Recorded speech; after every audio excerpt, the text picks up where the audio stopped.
Most LSAT takers don't realize this, but the test writers are playing games with your vocabulary.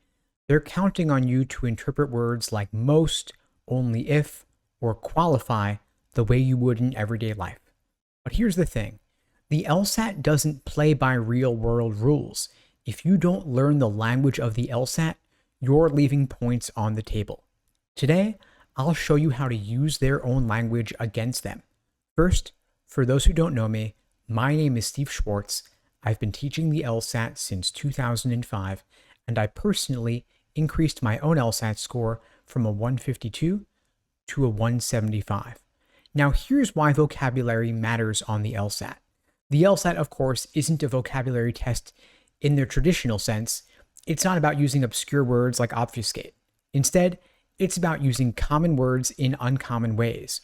Words you think you know, like consistent or some, might mean something totally different on the LSAT. Misinterpreting just one word can cost you several points on a reading count passage, for example, and over the course of the test, that adds up fast.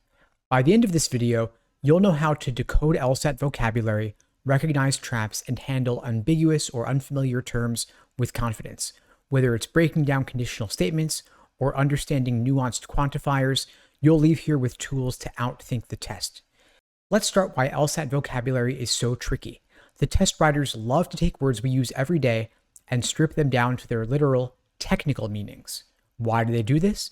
Because the LSAT is testing your ability to think like a lawyer, and that's someone who interprets language with precision. Take the word qualify, for example. In everyday life, it often means to meet a standard like I qualified for a scholarship. But on the LSAT, it could mean to limit or restrict a claim.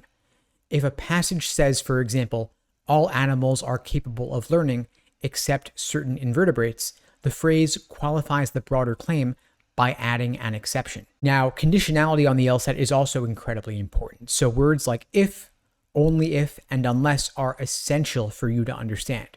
For example, the phrase only if sets up or introduces a necessary condition. So if I say, you'll ace the LSAT only if you study hard, the sentence is telling you that studying hard is required to ace the LSAT. But of course, it doesn't mean that studying hard guarantees you'll ace the LSAT. That would be a classic LSAT mistake, assuming a conditional statement works both ways when it actually doesn't, and you could bet there would be trick answer choices exploiting that common mistake. And let's also talk about the word unless. This is one of the most confusing words for LSAT takers, but all you've got to do is replace the word unless with the phrase if not, and then everything becomes a whole lot clearer. For example, the sentence, you won't ace the LSAT unless you study, becomes, if you don't study, you won't ace the LSAT. It's a small translation, but it makes a huge difference in questions where this comes up. Now let's talk about quantifier words. By those I mean words like most, some, and few, which are going to trip up even the most prepared test takers. Take the word some, for example. In everyday speech, we think of it as a few, but not all.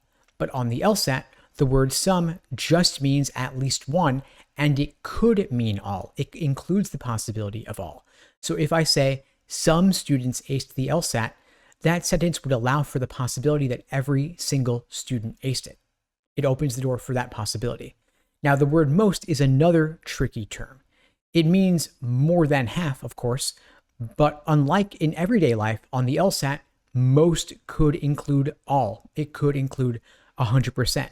So for example, the phrase most people enjoy coffee wouldn't rule out the possibility that every single person enjoys coffee. Now, there are also some LSAT words that aren't inherently tricky, but the way the test uses them is tricky. For example, the word consistent. In casual conversation in everyday life, the word consistent often means reliable or regular, like on a regular interval. But on the LSAT, it just means not contradictory. So if two statements don't directly conflict, they're consistent even if they don't logically connect in any way. So the sentence, it is raining outside, is consistent with pizza being delicious. Those two things, of course, have nothing to do with each other, but because they could both be true at the same time, they are consistent with one another. Another tricky LSAT word is the word or. In everyday life, the word or typically implies exclusivity, one, the other, or both, like this or that.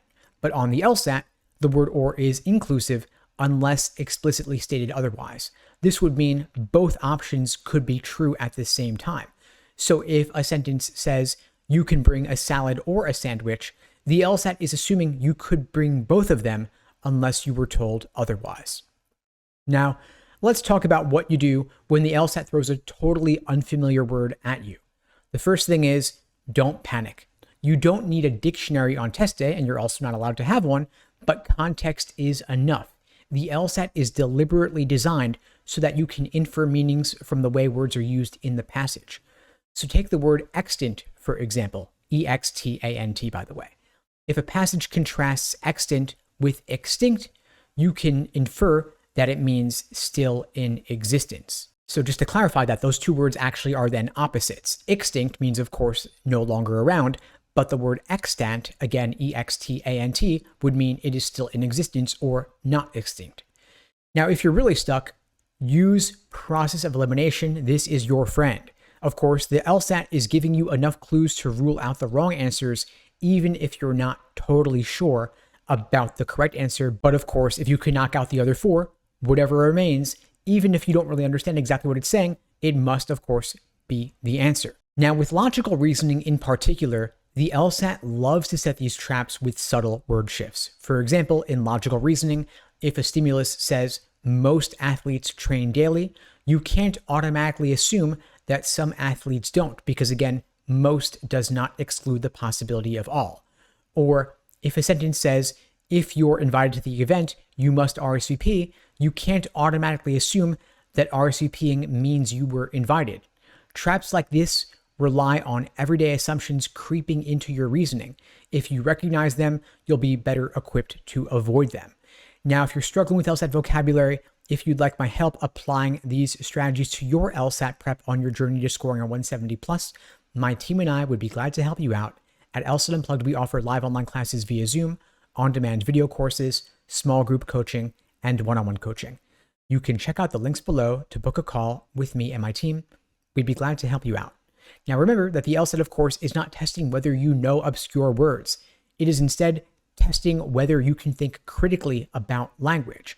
So if you understand the precise meanings of words like some, unless, and qualify, that can be the difference between a terrible score, a mediocre score, or an outstanding score. If you master LSAT vocabulary, you're not just improving your performance on the test itself, you're also building the skills you'll actually use as a lawyer. So again, if you'd like my help, you can check out the links below to book a call with me and my team. And in the meantime, I'll wish you all the best and take care.